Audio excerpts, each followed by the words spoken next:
ഈ ഫോട്ടോസിൽ എന്തെങ്കിലും മാറ്റം ഉണ്ടെങ്കിൽ ഒരു മാറ്റമായിട്ട് എനിക്ക് തോന്നുന്നില്ല. മുകളിൽ ഇത് അങ്ങനെ ചോപ്പ് കണ്ടോ, അത് ഇതിലുണ്ട്. അത് കഴിഞ്ഞിട്ട് കുറച്ച് പകുതിയേക്കെന്ന് വെറുതെ ഒരു ആപ്പിളിന്റെ കളറിലേക്ക് വേറെ കളർ വന്നു. അതും ഇതിലില്ലേ നോക്കാം.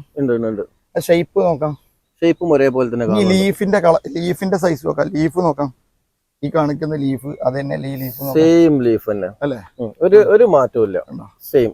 അപ്പൊ നമ്മൾ നെറ്റിലുള്ള ആ സാധനം തന്നെയാണ് കൊടുക്കുന്നത്, മനസ്സിലായില്ലേ? അതെ. പിന്നെ എന്താന്ന് വെച്ച് കഴിഞ്ഞാൽ നമ്മളെന്തിനാ കള്ളന്മാരാക്കുന്നത്? അതെ, മനസ്സിലായോ? കള്ളന്മാരാക്കുന്നത് എന്താന്ന് വെച്ച് കഴിഞ്ഞാല് അവരടുത്ത് ഇല്ലാത്തതും അല്ലെങ്കിൽ അവർക്ക് എന്തെങ്കിലും താല്പര്യം ഇല്ലാത്തൊരു സാധനം ഡീപ്രൊമോട്ട് ചെയ്തിട്ട് ജനങ്ങളെ തെറ്റിദ്ധരിപ്പിക്കുക. നമ്മളെ ഇത്രയും സാക്ഷ്യപ്പെടുത്തുന്നുണ്ട്.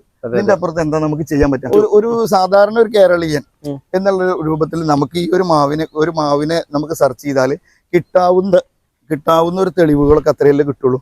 അപ്പൊ ഇതൊക്കെ അനുസരിച്ചല്ലേ നമ്മൾ പോകുന്നത്. അപ്പൊ എങ്ങനെ നഴ്സറിക്കാർ കള്ളന്മാരാവും?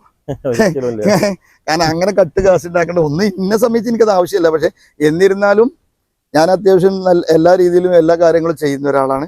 സമൂഹത്തിൽ നമ്മൾ മാന്യമായിട്ട് ജീവിക്കുന്ന ഒരാളാണ്. അപ്പോൾ പിന്നെ ഇനി അതല്ല, സാധാരണ ഒരു നഴ്സറിക്കാരനാണെങ്കിലും ഏതെങ്കിലും ഒരാൾക്ക് ചിലപ്പോൾ ഒരു അബദ്ധം ഒരു കാര്യങ്ങളോ പറ്റിയെന്ന് വരാം. പക്ഷെ അത് വെച്ച് മൊത്തത്തിൽ ഒരു നഴ്സറിക്കാരൊക്കെ മോശക്കാരാണ്, അവരൊക്കെ കള്ളന്മാരാണ്, അതൊന്നും തീരെ ശരിയല്ല. എന്താണ് ആര് പറഞ്ഞാലും അതിന് നമ്മൾ എന്തായാലും നമ്മളതിനെ ആ രീതിയിൽ പറഞ്ഞു കഴിഞ്ഞാൽ അതിനെ എതിർത്ത് പറയും, അതിന് ന്യായീകരണമായിട്ട് വരും.